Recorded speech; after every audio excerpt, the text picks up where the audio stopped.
For the third year and counting, Richard Skipper has been celebrating the artists you love.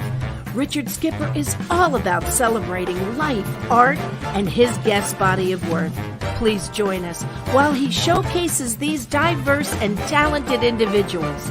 Here's Richard Skipper. Happy holidays, everyone, and happy Friday wrap-up. And believe it or not, this is the end of the year. This is the last Friday wrap-up of this year. And I want to thank everybody, all of you who have shown up, all of the guests who have been on this show every Friday, the other pop-up shows that we've done, everyone who's shown up. I celebrate each and every one of you each and every day. I love this time of year, but I want to take a moment. We were all chatting. I've got some incredible guests in the wings, and one person who may or may not get here, she's actually in Wisconsin, and God only knows what the weather is like in Wisconsin.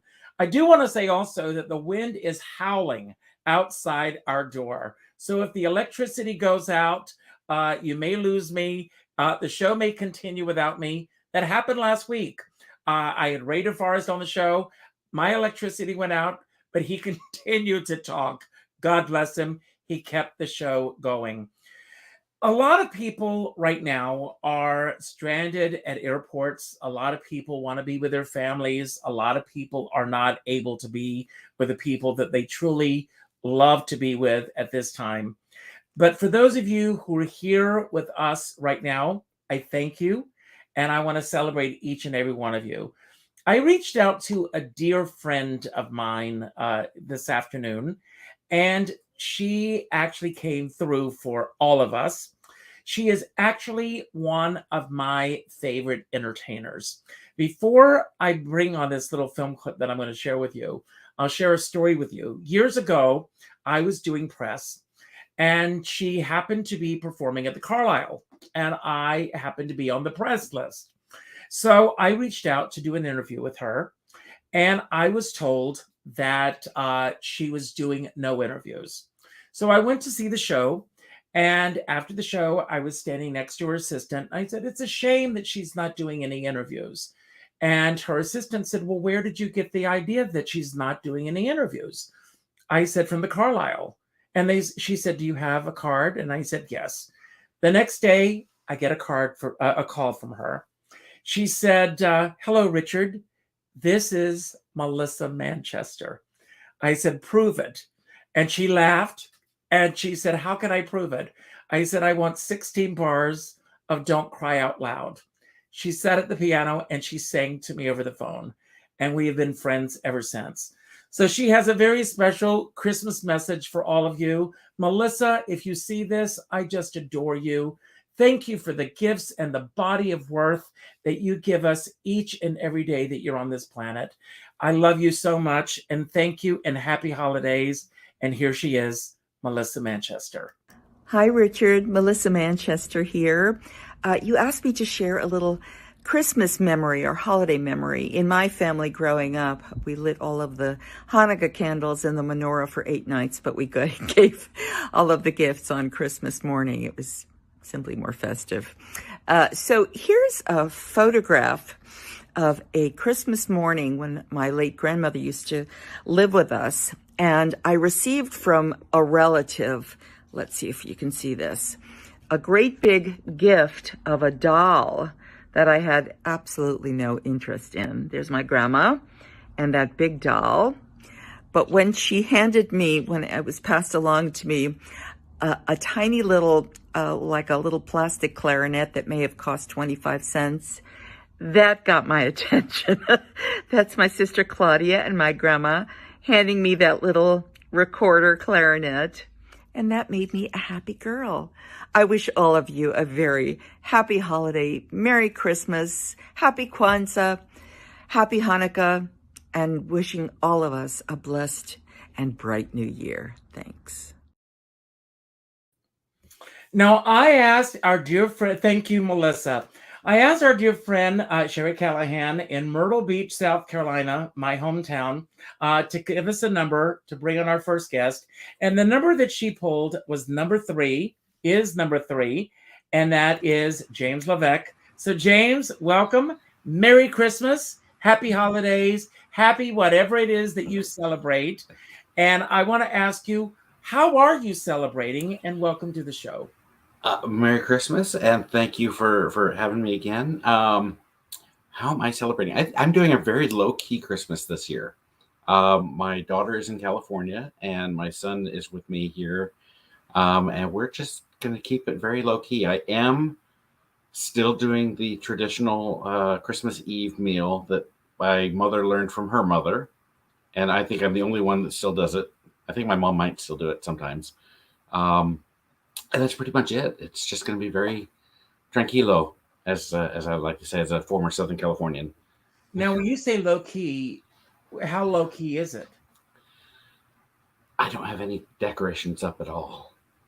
Oh, okay. Okay.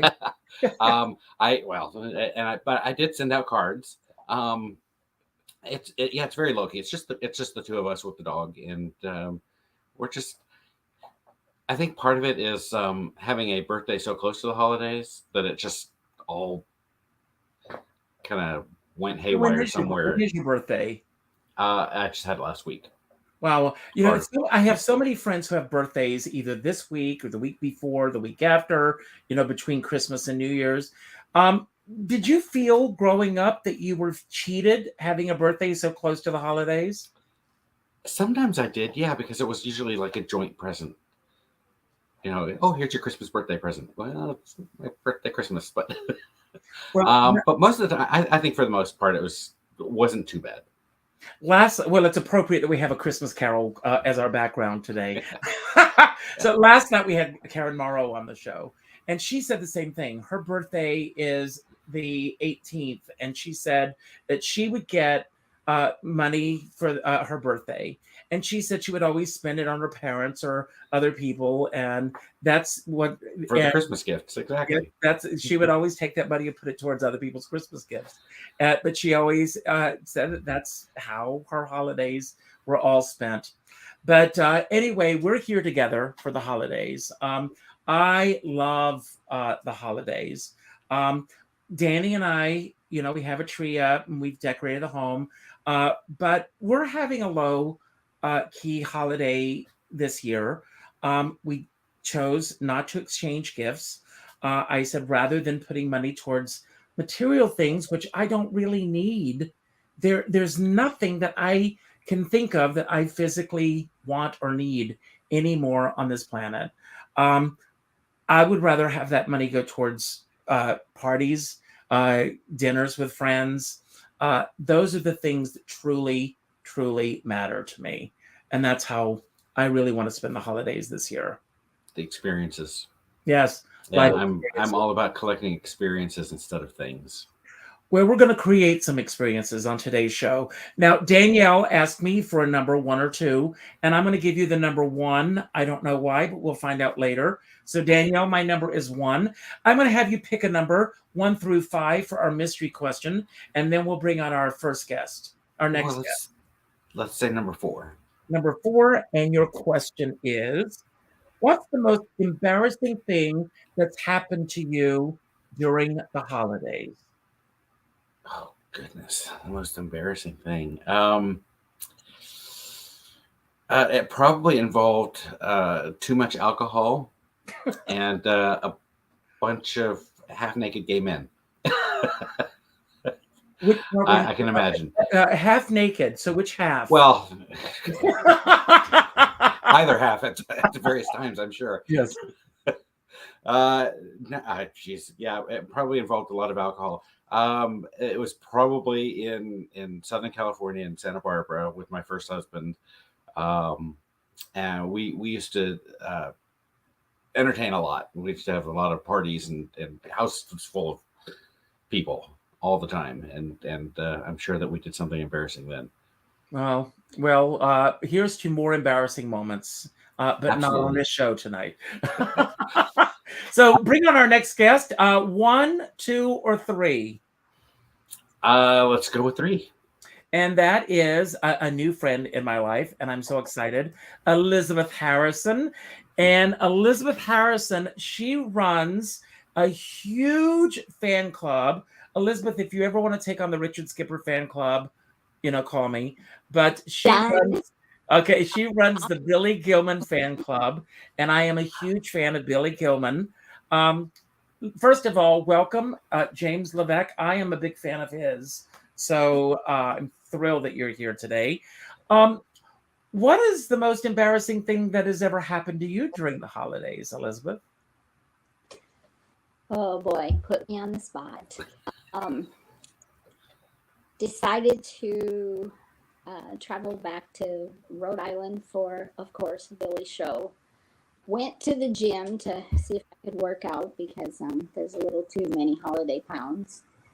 And meant to fall right on my face on the treadmill when somebody was walking in. It was pretty embarrassing. They did a video. Wow. Well, were you beaten up pretty badly? Skinned up my leg, but it wasn't bad. I got over it. But the face wasn't bothered at all. It was just the embarrassment of falling. Yes. Okay. So how did you get involved in being the president of the fan club? How did I become the person who manages that particular fan club? And there's a couple on Facebook. Through a very close friend of mine, Mr. Timothy Smith. Okay.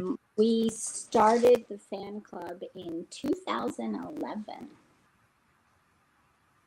So he needed some help, and I told him I was more than happy to help him because I absolutely adore that young man. Well, And I do too. Are you from Rhode Island? I am in the Midwest. Okay. So Yeah. how did you make the connection with Billy Gilman? Just follow him all my life through his music. Mm-hmm. But what is the most exciting thing about doing the type of work that you do beyond the obvious that we know about? Obviously, getting to know him, working with him, doing this. What are things that would probably surprise us about doing the work that you do?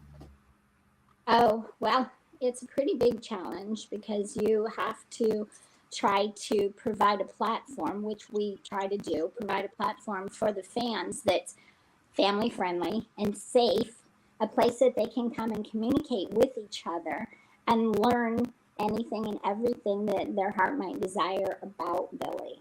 Mm-hmm. See videos from fans. They literally will submit videos to go in the club that they personally take when they're at shows.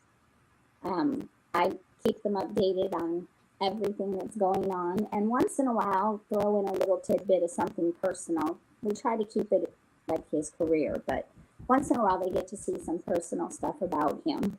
He has a new puppy right now, and they love that idea. So Paul Edward Hoffman is watching, and he says that you're a nurse as well. So thank you for your service. I work in the medical field, and I like working in the medical field. Well, thank you for the work that you do. So I'm going to let you pull a mystery question for yourself. So pull a number 1 through 4. 1. And your question is, it's called an impact card. Which emotion do you struggle with the most, and why?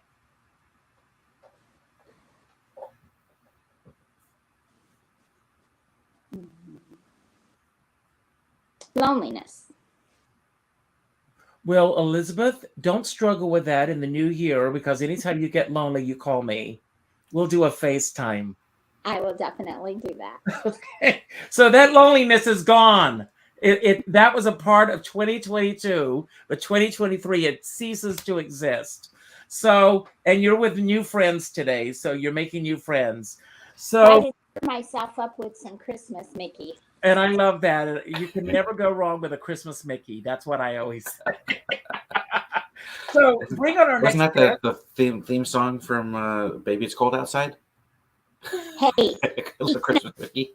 really cold here. It's like minus 45 below. Wow. Wow. And you are where again? Iowa. Iowa. Hey. The Iowa way. The place where Billy Gilman did his first show after he did The Voice at the Hard Rock. Wow. Well, God bless you. God Same, bless you. Somebody has to do it. So, same with Elizabeth, bring on our next guest, one or two. two. Okay. And that is my dear friend, Richard Gazer. Hello, Richard. Oh, I'm Richard so to Richard. Hello, Elizabeth. thrilled you're here. Hello, James. Hello, Yes, Richard. Richard is just across the river. We are lucky to have him tonight because he's waiting for his family to get here any minute from Rochester. So thank you for being here. I am Right, so thank glad. you, And yeah. Paul is rubbing it in all of us by telling us it's 66 in Arizona, where he is right now.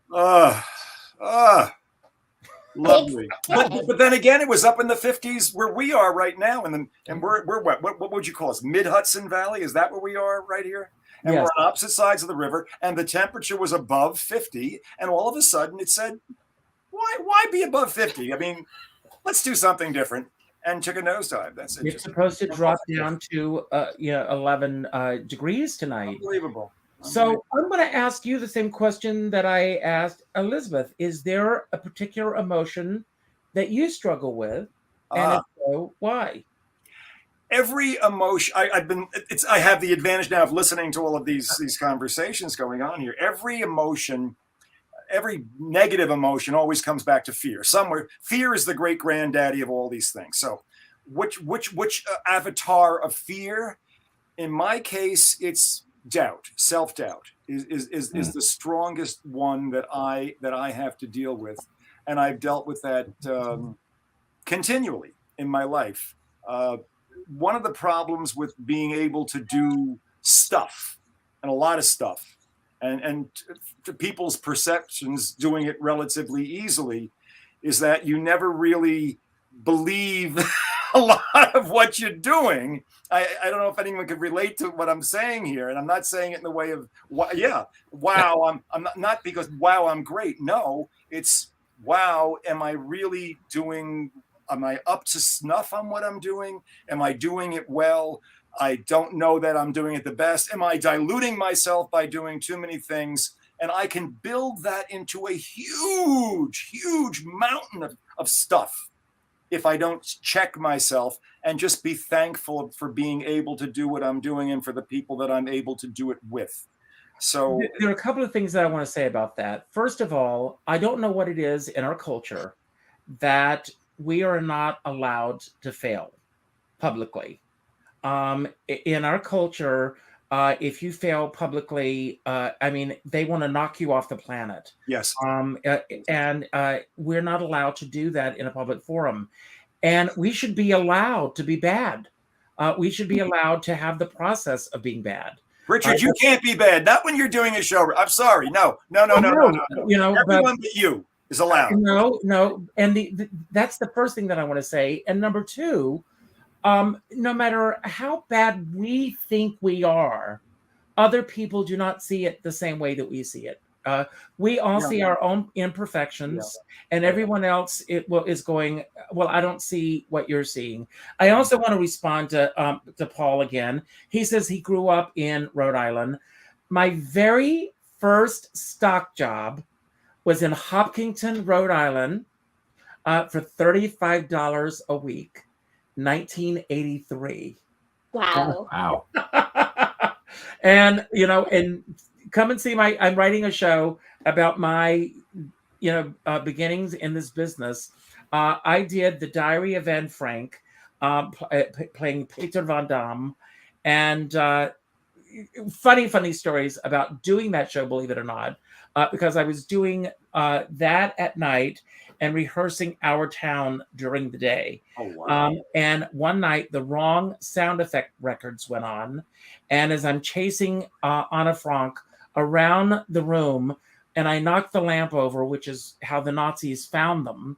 When I knocked the lamp over, instead of the sirens going off, the choir from Grover's Quarters began to sing Bringing in the Sheaves. the curtain did not come down fast enough.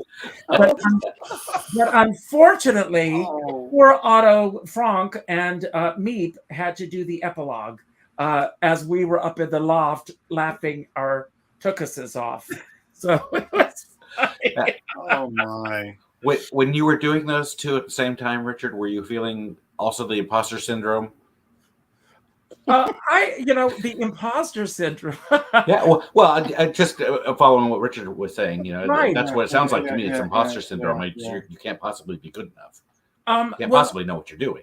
No, it was everybody else that was feeling the imposter. It was imposing the imposter syndrome on me. I was perfectly, but not to get political or anything, but I think I have done it all wrong all these years. For every role that I didn't get, I should have gone out there and said it was stolen from me, or that I should have.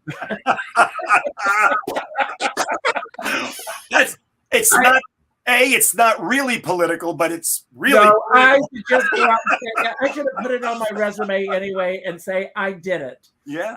You Matt Damon with Avatar. Yeah, so that's that. And then I have to ask you, Richard, and I am sure that in both yours and Elizabeth's case, I could be wrong, but I can't imagine that with both of you that you didn't, maybe you did, I don't know, had an embarrassing moment with, half-naked gay men on a holiday. But what was your most embarrassing Now, and this is also something I've had the opportunity to think about as you guys were going through this. It's one that I've carried along, and it's another one of these things that if I allow myself to remember it, as far back as it was, it still gives me a cringe. Every year in our grammar school, and I went to Immaculate Conception Grammar School on Gun Hill Road in the Bronx, okay, we would have what they called Christmas plays. And every class, I think every class from maybe first, maybe they started in second grade, but every class got to put on a play. And what they would do is over the course of Christmas weekend, let's say a Friday, a Saturday, a Sunday, the parents would all buy tickets, come to the school auditorium, and one class after the next would come on stage and do their performance of whatever it was. And it was to us, it was the biggest damn thing in the world. It was showbiz, it was lights, camera, action, and it was a tiny little thing, but it was wonderful. And people are there with their 8mm cameras taking pictures of their kids. I'm in 5th grade. And I'm wearing white robes. That's all I remember. And I had to come on stage and give some biblical-like statement. And he who cometh, and had a lot of ifs in it and stuff like that. And I had to come on stage and say all this. And I'm carrying a staff. Maybe I'm St. Joseph or something. And I carry it. And what I do is I had the staff and I put the staff down. And I put it on the edge of the robe I was wearing. So now I've pinned the robe to the floor and I go to take a step forward and I landed flat on my face. The audience goes into hysterics, think it's the funniest thing that ever happened, figured it's been worked into the thing. I never got over it. It hung with me forever. But well, yes, Richard, I did that on stage in Atlantic City in front of 1,500 people. So I fell right off the stage.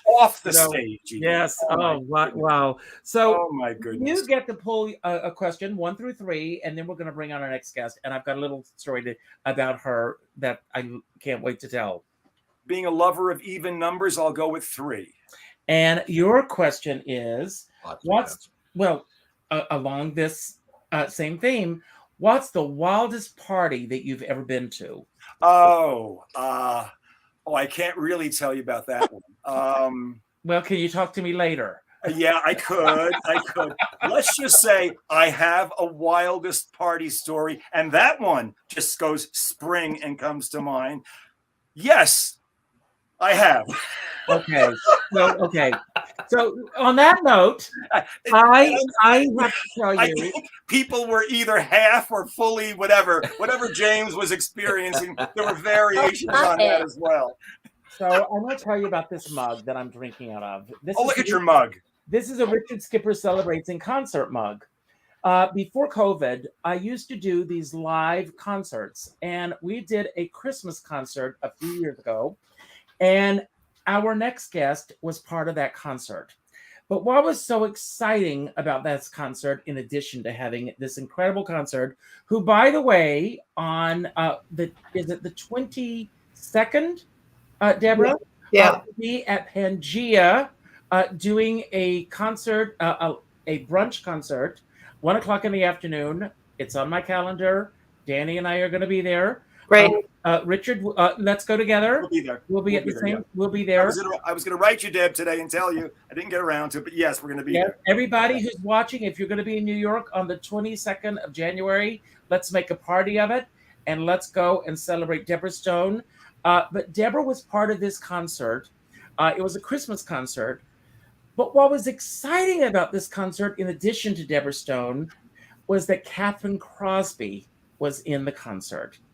And for me to be able to sit on stage and sing White Christmas with Catherine Crosby, having watched all those Christmas specials, all those years with her, it was one of those surreal moments that even now I still can't believe it happened. But even more so, Deborah Stone. And she's here now. Hello. Deborah. I do. Deborah, let's jump right in. When was that? What year was that? Because I remember it well, but I don't remember. What year was this? Read your mug. It doesn't have the date on it. We never have the dates on our stuff. We've got cards and posters, and it doesn't ever have a year on Mugs it. are timeless, Richard. You know that. It Come was on. pre-COVID, so it has to be at least 6 years ago. No, not quite, because I didn't start singing. Anyway, it was long. It was a few years ago. 5 years ago. Yeah. Okay. 5 years ago. So the wildest party you've ever been to? Okay. I can actually tell about this one. I'll make it short, even though it took forever. I must have been about 14, and I was in Brooklyn Heights. A girlfriend of mine lived there, and a girlfriend of hers had one of those brownstones, that her whole family lived in. And I guess the folks were gone because we were all over there. And back then we didn't have much of a choice of wine. I think it was Blue Nun, this horrible white wine. You remember it well, Rich Gazer, don't you? Anyway, it was jug wine, and I got absolutely destroyed. Ended up in the bathtub crying with people banging on the door. Are you okay? I go, leave me alone. Yeah. And then, then I was on the floor of the bathroom in my underwear. Nothing happened, but with some guy with his arm around me trying to make me feel better in a totally cool, okay way. And then I was wrapped in a bedspread. How many people are watching this? A lot, hopefully. There was an Indian bedspread on one of the beds. I said, I want to wear that. And I put it on me. I don't know. It was just one scene after another, like a bad movie. So, and that's the wildest party But you remember this? Well, you remember it, and Michael and Jeannie Miller. If I was there, it was a wild party. LOL. Michael and Jeannie Miller, friends of yours? No, were they there in Brooklyn Heights in They have been there. 19? So, next question: which emotions do you struggle with, and why? Which emotions do I struggle with? I've been trying to rack my brain. I struggle with so many of them. I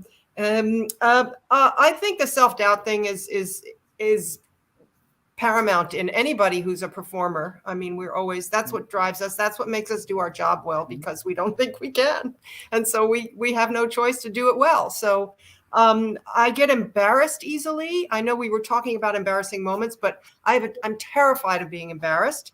That's not an emotion, however. I don't know. I don't know what emotion to name. There's so many. And other than this party that you've just described, what's the most embarrassing thing that's ever happened to you during the holidays? You see, I don't know. I don't think anything embarrassing happened to me during the holidays. I really don't. Good for you. Good for you. If it did, I've forgotten, which is a good thing. So there are two questions left, one or two, and then so you get to pull your mystery question. And your question is, I like this. This is an impact card, and it is, I have the power to create change. We're going into a new year. I do believe in, I don't call them resolutions, I call them intentions. Intentions. And so I have the power to create change. What are some of the changes that you would like to create as you go into the new year? Well, it's interesting you should say that, because I feel that changes have happened without my having to instigate them, that have, like this whole show, this guitar set, it's the 22nd, it's me doing guitar, just me and guitar, that people have been kind of asking me to do for years, because I used to play a long time ago. And so I was steered into it by just fate and happenstance and somebody asking me to do it. So I think, okay, the change I want to make is to be open to possibilities in my career. Can you have a career if you don't make money? Mm-hmm. Your career, your chosen path, to allow it to happen and to not power through it and say, I must do this and I must do that, because things kind of fall into place, if you're just open to it. And that's, I'm not a patient person, so this has been a learning curve for me, but that's what I'd like to do. My intention is to be more open to change. Okay. Now there's one question left. I'm going to give this to you, James, and then we're going to go around. We're going to talk about some of the holidays that are falling. Okay. So James, it's and the question is, how did you meet your best friend? So your current husband, how did you two meet? My last late husband. No, you're No, married I'm not. now. No, I'm not. No. Oh, you're not married now. No. Oh, I thought you were currently married. No. I've been widowed twice. I know that you have. Yeah, but now it's been almost 9 years, and I have not found a replacement yet. So, but we met. I'll just go back to him. We met when I was consulting. I was doing some work in Memphis. I lived in Southern California at the time, and I went into an AOL chat room when I got to Memphis and said, "Hey, I'm going to be here for 6 months. Don't know anything about this town, but Memphis and barbecue and Elvis. Can somebody show me around?" And he's like, "Well, I was going to go to church, but yeah, sure, I can drive you around." So he drove me around, showed me the layout of the town. He's like, "Is this too forward? Do you want to go out on a date with me on Wednesday?" And so that's what happened. That's wonderful. And then we went on a date, and that was 15 years of ups and downs and joys and sorrows and holidays of galore. A lot of holiday magic. I do want to say this, and I'm going to bring this up. I've got James has written an incredible book about his losses. He has been widowed twice, and if you get a chance to read these books, his book, you are such an inspiration. I've said this to you before. I've interviewed James on the show about his books, his first book, and I recommend anyone out there who have dealt with grief or anything, I highly recommend reading your books, James, because again, someone just posted, they can imagine going through this. I can't imagine going through it.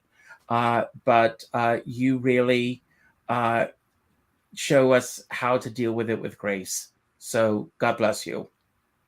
Well, thank you. It's been a journey of 27 years now, and it took a while to get to the point where I could actually find some peace and just gratitude in both of those journeys. So, and thank you for writing about them. So thank you. God bless you for that. So I want to talk about some of the holidays that are happening today. Elizabeth, Yeah. Today is Festivus. Are you aware of that? I was. Festivus for the rest of us. Are you a Seinfeld fan? Oh, I watched plenty of Seinfeld. So you know all about Festivus. A little, but So not as- today is your day to air your grievances. So go with it. Oh, air my grievances. Oh my God. If I was going to air my grievances, I might get in trouble. They're Let me political. settle in. They're political. I absolutely detest hearing all of the stuff about, unfortunately, and I'm going to say it, Trump. I'm sorry. It's political. I don't want to offend anybody, but I'm just tired of hearing about it. It's like, get it done, get it over with so America can move forward. Well, Elizabeth, I love you for saying it. Thank you. I'll join you on that. Good. Okay. So, Richard, today is also HumanLight Day. And basically, what this means, and I looked it up, is rather than searching for this light outside of ourselves, it's really acknowledging the light within each of us. So, celebrate the light within yourself. And how do you do this within? I know that within your own work and everything. So, how do you do it? Well, finding the light within me, I would start from there. And I spent about 4 years with a doctor of energy medicine. And I learned about accessing that which is within us, this shared energy that we all have. And when I stopped being religious, that was a lot of years ago, I kind of threw out with it the notion of spirituality, and the two are completely different. Spirituality is nothing but the connection between all of us, and it winds up being the same power that people refer to in religion is the same power that connects us all anyway. It's all energy, and however you want to define that energy is what it is. And the energy basically is light and spirit. Yes, you can refer to it that way. I also find that in figuring out where my strengths are, I am accessing this sense of light about myself, and it's the way that I have to approach anything when I'm writing, if I'm doing my show, if I'm anything that I'm doing in any editing that I'm doing at all. I have to find that connection to light, and I learned a few practices about how to do it. And I literally will go through it. It's a ritualistic thing that I'll go through before I do one of my own shows, let's say in the morning or something, before I start doing an editing. I literally will go through a practice that gives me access to it. And it's also given me one other bit of information that I've carried for a long time now. Change is the magical constant of our lives. And you will never find any light. You will never find anything. You will never find any hope for anything unless you accept the existence of change as both the source and the object of what we're trying to do. It's all about changing. And so much of what goes wrong and has gone wrong with me has been when my efforts have been more directed at keeping things just exactly the way they are. And that just doesn't work for anyone. Exactly. Amen. You're right. I agree. And Deborah, today is also National Roots Day. So I want to ask you, how do you celebrate your own roots? And do you get in touch with your roots and celebrate them during this holiday season? It's funny. I was just thinking I had to get mine done. I was thinking that too, looking at, yeah. I had to go there. I just had to go there. I don't mean to be frivolous, but then again, I guess I do. It's interesting. My roots, my roots would be Jewish and Russian, Polish, and I don't have a close connection to them, even though my dad was born in the old country, whether it was Poland, I don't think it was yet, maybe the Austro-Hungarian Empire back then, I don't know. My mom was born here, but her parents were born in Russia, and we were Jewish through and through, unless there's something back there I don't know about. So I guess over the holidays, we would always have a menorah as well as a tree, because you have kids, you got to have a tree, even though my dad wasn't thrilled about it. So that was that was just about the only connection I had to my roots over the holidays. I didn't really, because we were not a religious household. Not that I understand what Rich Geisha was saying about the energetic thing, but I'm saying as far as the holidays are concerned, we just had fun throwing tinsel on the tree and lighting the Hanukkah candles, and there you go. And and making those cookies with that red dye #2 or whatever it was we used to use on the icing. It was bilious green and the red dye, and we would licking the bowl. aftermath. It's a Oh my miracle God. that we're all alive after eating that. So Yeah, well, it was all part of the process. yeah. So James, Danielle said it's also Nameless Day in the Druidic Yule traditions, a day of planting seeds and intentions for the year to come. It's also the new moon today, and the new moon is a day of setting intentions. Do you set intentions, or do you go by that in any way whatsoever? I do, but I also have to recognize that life is flexible. I've written, you read the book, but I've written about in the book about how you set your plans and everything seems to go great, and then oops, there goes the rug. And I just learned over the years that I can set an intention, I can set a plan to do something, but I have to be flexible enough to realize that life is going to get in my way. Something is going to step on what I'm trying to do, and I just have to figure out a way around it. I can't let it stop me, because that's not how I'm built. I threw away a couple of years of my life by letting it stop me, and I can't do that anymore. It's just it's necessary for me to take those steps. So yeah, I do set intentions. I don't call them resolutions or anything like that, but I like the intentions. That's a good term. Mhm. Yeah. Well, we have to be flexible because we have someone who just popped in, and that's my friend Annie Hughes is here.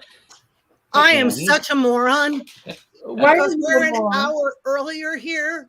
Oh, I thought, damn, I'm right on time. Look at me. You're here. Going on, and You I got are 15 here. minutes to go. So welcome, Honestly. Annie. We're just having a conversation. We're just doing a round. How are you celebrating the holidays? First of all, Annie Hughes, everyone in Wisconsin. How's the weather there, first of all? It is effing cold. So cold. Wow. Out for a minute without gloves, and you lose all sensation in your fingers. Wow. Yeah. So how Poor pets. cold? How And the snow cold is up to my it? knees. Wow. Now, how cold is it? It's so cold that the dogs Honey. are sticking to the sidewalk. So, Annie, I've got to ask you, because we were going around with some questions. What is the wildest thing that's ever happened to you at a holiday party? The wildest thing that's ever happened to me on a holiday. I got invited when I was a Playboy bunny. I got invited to fly on a plane to the Bahamas for 6 hours to gamble. And I don't gamble. So I bought a new outfit and I sashayed around the casino, and I was so young and so beautiful at the time. But did you have a I good time? see Deborah nodding. Yeah, I get it. I get it entirely. I know what that's like. Now, Deborah, I know that you were a showgirl. I mean, the term for some showgirls was a pony. Were you considered a pony? I wasn't a showgirl. I was a bunny. No, I know that Deborah was Deborah, you were a dancer. Oh, I'm sorry. You're talking to Deborah. Sorry. Yeah. Were you considered a pony? I never heard that term. You've never heard that term? Annie, have you heard the term? Nope. Well, in Vegas, they were called ponies. Oh, well, I guess I wasn't a showgirl in Vegas, which could explain it. Well, Yeah. Okay. There you go. Okay.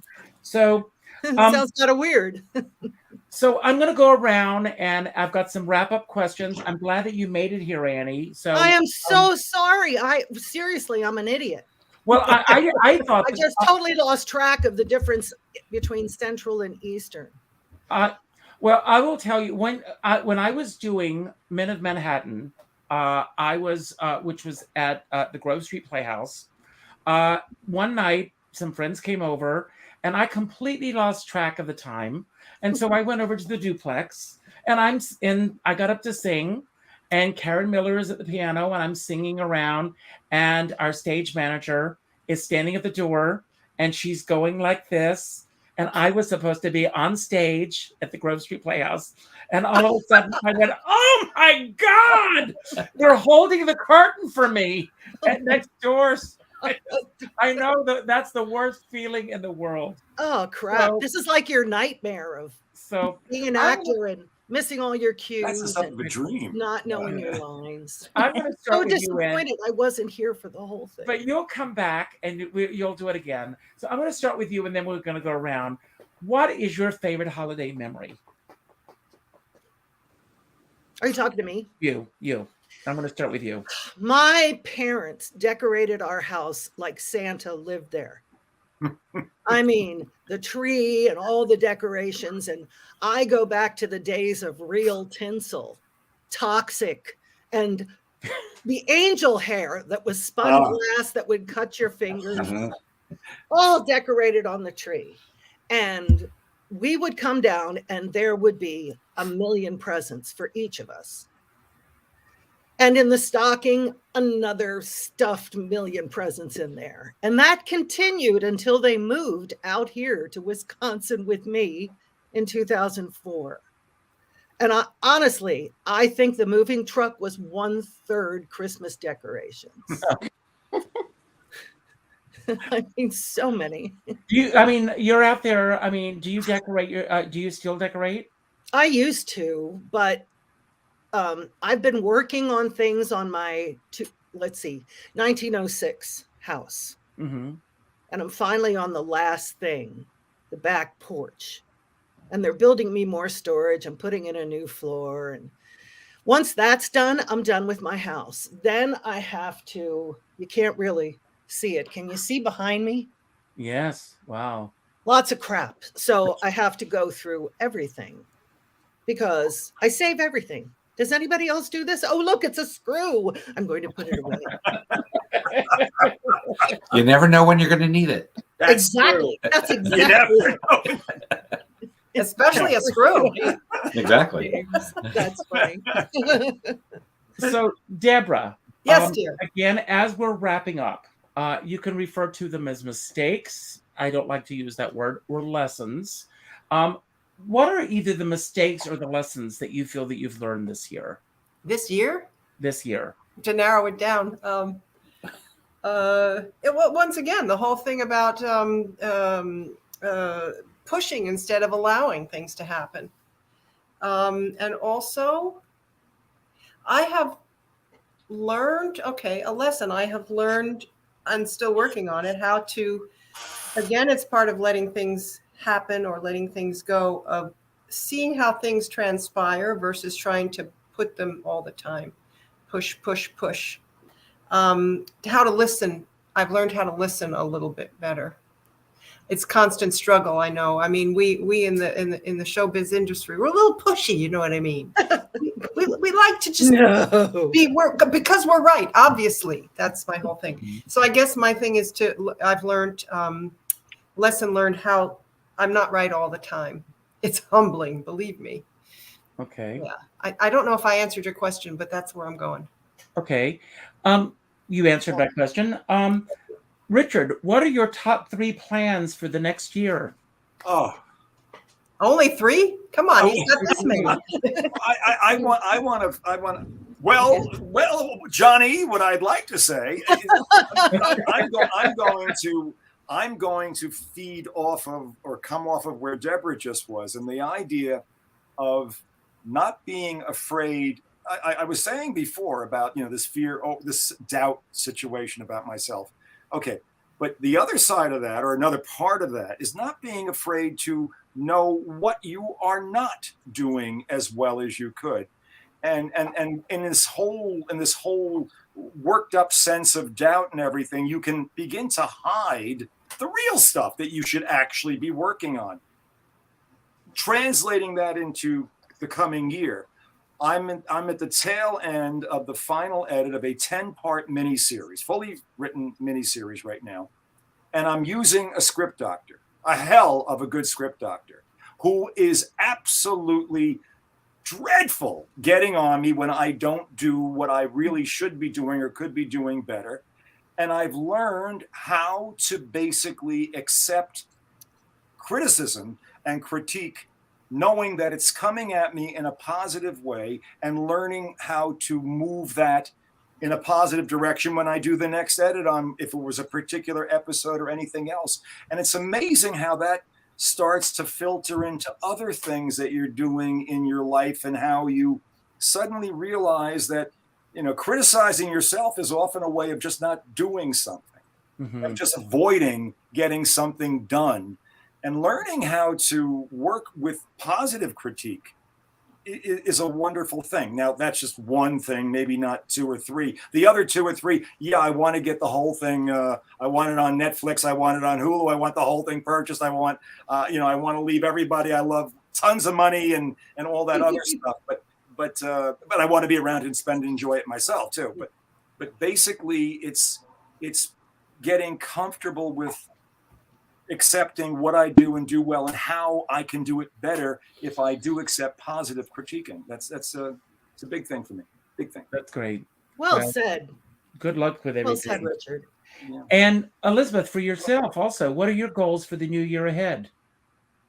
Oh, first off, learning to like myself a little bit better. I don't never trust my own gut instincts, and learning to listen to others' criticism. I'm one who can't stand to be criticized. I don't take it well, and I tend to not listen very much to it.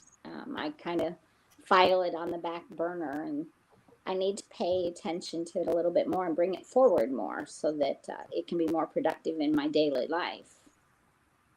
Well, good luck with that. And what are your goals as far as Billy Gilman is concerned?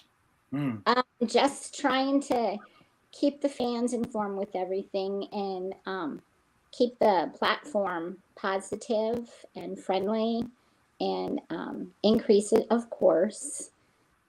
Hoping to get out to another show soon. Also,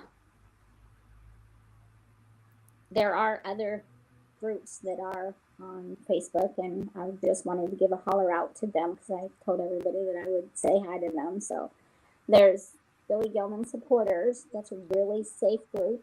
They're really good, ran by really sweet people.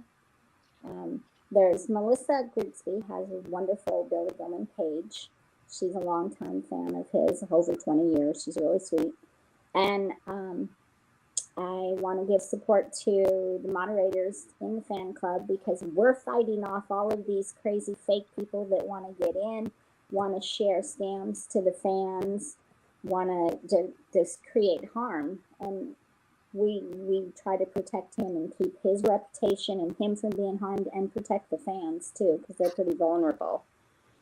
So I want to say thank you to Paul, Cassie, Linda, Australia, and Heather, our new moderator. Thank you guys for giving all this support, and mostly want to shout out to Billy. I call him William. Thank you for allowing us to show you love and support, and he is a member of the club. And last but not least, you need to join the club, Skip. Okay, I will. I'm going to do it. I'm a huge fan of his, so I should be there. And James, you are such a great writer. What are some books that you are looking forward to reading in the new year? Oh gosh, good question. I don't know what's coming out next year, to be honest with you. Well, I'm glad that if you have ideas, I'd love to hear them. I'm going to tell you, January. I am so relieved to hear that. I thought, oh God, I hope I don't get that. This is my big plug. January is National Book Blitz Month, and so for the entire month of January, all of my shows are going to be devoted to authors and books. So there's some great books that I'm going to be celebrating on the show. Awesome. So come to Richard Skipper Celebrates and find out what's going on. I want to thank each and every one of you for being here today. Annie, I want you back again earlier because I'll make sure I set my clock properly. Yes, I love you so much. I love each and every one of you. And Elizabeth, it's great getting to know you. Elizabeth is she's such a light. She has been following me not only here, but on Instagram. And she popped on the other day and I said, come on the show. And here she is today. So I am so thrilled that each of you are here. I'm glad that everybody, my fans, you're not fans, you're family. They show up every Friday for all the shows. Sherry and Pam and Danielle and Alan and Joyce, all of you that are here show after show after show. It means the world to me. You've gotten me through this year. Yes, I was on Facebook for the day. Think of me as Brigadoon. I'm here. I was here for the day. I will be back. I'm going to be on Facebook on the new moon each month. So I will be back when the moon is new next month. And that's it. Pretty soon you will have a haze all around you. I know. I feel like it. See you in Guacamole. Say, everybody, I'm so sorry I didn't get to spend more time with you, James, Elizabeth, Richard, and Deborah, of course. It was nice finally actually communicating with you, Annie. I know. So Annie, sorry. I see that. Don't throw out the Playboy outfit. I think the bunny outfit. I see it's the back over there. I still have it. Wear that the next time. Don't go anywhere. I still have it. It won't even fit on my right leg. What I wanted to say is that I am going to give my closing remarks, and then each of you are going to get a chance to have your closing remarks. It can be about anything that we talked about today that you want to build upon, anything we didn't talk about that you wish we had, or just any message that you want to leave everybody with today. And then when you finish, you will pick the next person and the next person and the next person until the last person is standing. And when the last person says goodbye, the final credits will roll. So don't worry about how do I get out of here? How do I end this? As some people have done. I will end the show, so don't worry about this. You know what would be really brilliant right now? What is that? If there was a special effect that had you fading away into the ether. Hold on. Just floating away into a cloud of smoke. Rises again. Hold on for just... And like Brigadoon, we'd all be wearing plaid. There you go. Maybe next time we should do that. And James, there I he want to goes. see you in a kilt. There's my little glow. Does that There work he for goes. you? Look at that. Oh, I'm glowing. There he goes. I love it. Well done. Yes. Wow. See, I can create special effects. I can do this. I can do that. Ooh. I don't like that. I can do this. I can do my Wizard of Oz thing. I can make my eyes bulge. I can do. Fun. So, or I can go back to normal. So anyway, whatever that means. The word I pulled for today, and it's an appropriate word for all of us today, because we've all discussed self-doubt and everything. It's self-expression. It's self-expression. We all have to go like this to read it. We all need to check our self-doubt at the door as we brush away the ashes of this year. Brush the self-doubt away. Last night, I'm going to share this with everyone. I got the latest edition of Cabaret Scenes magazine. I'm lying on my sofa reading about Jay Rogers. Jay Rogers directed my last show before COVID. And Jay Rogers was a very dear friend of mine. And we lost him a couple of months ago. And it was a huge loss for those of us who knew him and loved him. And as I turn the page, I read about another loss that I didn't even know about. Les Michaels. Les Michaels that's booked right. me in Palm Springs, opened doors for me in Palm Springs and gave me a chance. And that opened another can of worms in another direction, which I'll talk about at another time. But it was a wonderful, wonderful experience working with Les. And then I turned the page and I read about Ron Foreman, who I did not know had passed away. And so it was like one loss after the next. While we're thinking about these self-doubts and about whether people are thinking about us because of we don't think we're good enough, or that we don't think that we're that, or what, someone else is out there doing it. And chances are they're not half as good as any of the rest of us are. But they are out there doing it regardless. They are tenacious. They show up. They get the job done. And they get the awards. They get the reviews. They get those things.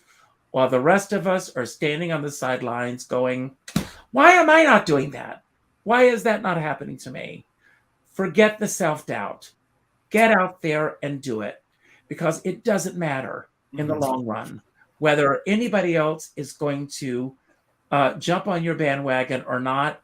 As long as you're leading your own parade, that's all that matters. When I went to my own, when I went back to my home parade, my home parade, when I went back to my hometown to do my show years ago, they interviewed several people from my hometown, and they interviewed somebody that I went to school with.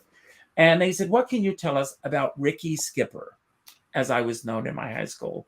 And she said, in our school, we have the rich kids, we have the poor kids, we have the farm kids, we have the city kids, we have the book nerds, we have the book kids that never opened a book. And then there was Ricky Skipper. He marched to his own drumbeat. And somehow I lost touch with that. And as I go into the new year, I'm going to be 62. I'm not standing on the sidelines anymore. I'm rejoining the human race. I'm going to get out there. I'm going to do what I need to do. And either you're on board or you're not. I hope you're on board. And I say this to everybody who's on the screen and everybody who's watching on the sidelines: get in the race. Don't just let the race pass you by. It's important for each and every one of you. I end every show by telling everyone to go out and do something nice for somebody else without expecting anything in return. Just sit down in your silence and think about somebody that you haven't spoken to in a long time, and then reach out with a phone call. Not an email message, not a text message, not a private inbox message, a phone call. And let that person know how they've mattered in your life. It'll be the greatest Christmas gift or Hanukkah gift or Kwanzaa gift or whatever gift it is that you want to give at this time of year. There are a lot of people out there who feel alone, who need to know that they matter in your life. My dear friend Sean Moniger always says, we're all in this together, but we're not in the same boat. And someone sent me a meme that said, we're all in the same storm, but we're not in the same boat. Some are on yachts, some are in canoes, some are in kayaks, some are in rafts, some are on tugboats pushing everything upstream.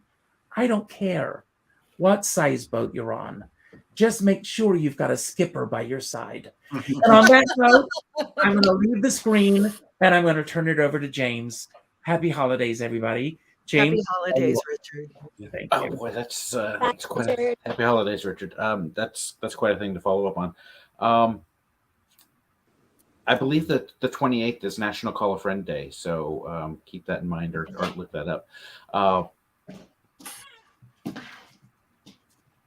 I'm going into 2023 the same way I have the last couple of years, and that's putting belief in myself and challenging myself to experience new things. I spent, right before the pandemic, I decided to start writing my book after losing 2 husbands in a 20-year time span. And after I wrote the book, I went through the imposter syndrome. Was I good enough? Did I have a story that people would resonate with, that I could help people? And I think I can, or I think I have. And then I decided to go to pursue the old dream of acting that I had 30 some odd years ago. And I've been landing roles, and I've got representation now. All of this building on what Richard was saying and believing in yourself and being able to move yourself forward, and don't, Deborah, I think you mentioned earlier, don't let life just happen to you. You can do that, and I wish that everybody works on finding experiences and challenges themselves to be the best person that they can be, because you are your own competition. Yeah. So on that note, Merry Christmas, Happy Hanukkah, and Happy Holidays to everybody. Annie, I'm going to pick on you because you didn't get to hear everybody earlier, so it's up to you now. Thank you, James. So this is about, your discussion was about self-doubt and learning to plug into yourselves and really move forward. You may be your own competition, but you also are your own best friend. I mean, over the years with surgeries and things on my cervical spine and titanium plates, I've gotten to the point where I can't really sing anymore, which is very difficult to accept. But you get older, things happen to you, so you find other ways to express yourself. So I'm finished with my house finally. Everything is the way it should be. My life is good. I have a beautiful pack of dogs, and they're wonderful because that's my job. At least it used to be before I retired. I have a really nice boyfriend, and I wouldn't complain even if I could, because at this point in my life, I'm actually the most decisive I've ever been. I don't second guess myself anymore. And I just keep moving forward. And I go back to New York to visit every chance I get because it inspires me. It feeds my soul. And I get to hug my friends. So happy holidays to all, every GD one of them. Just celebrate them all. That's the way I feel. And I'm not going to sign off because I want to hear what the rest of you have to say. So I'm going to pick Richard to go next. Thank you, Annie. I am looking forward to, quite literally, the end of my being on air here right now, because I'm about to go and have dinner with my son, who was waiting for me at a restaurant right here in the village where we live, who's just driven down now. And I know, and I've gone through this before, that when I'm with him and with the whole history we have with our lives, and there's been a lot of ups and downs that we've had and so on and so forth, everything comes into focus.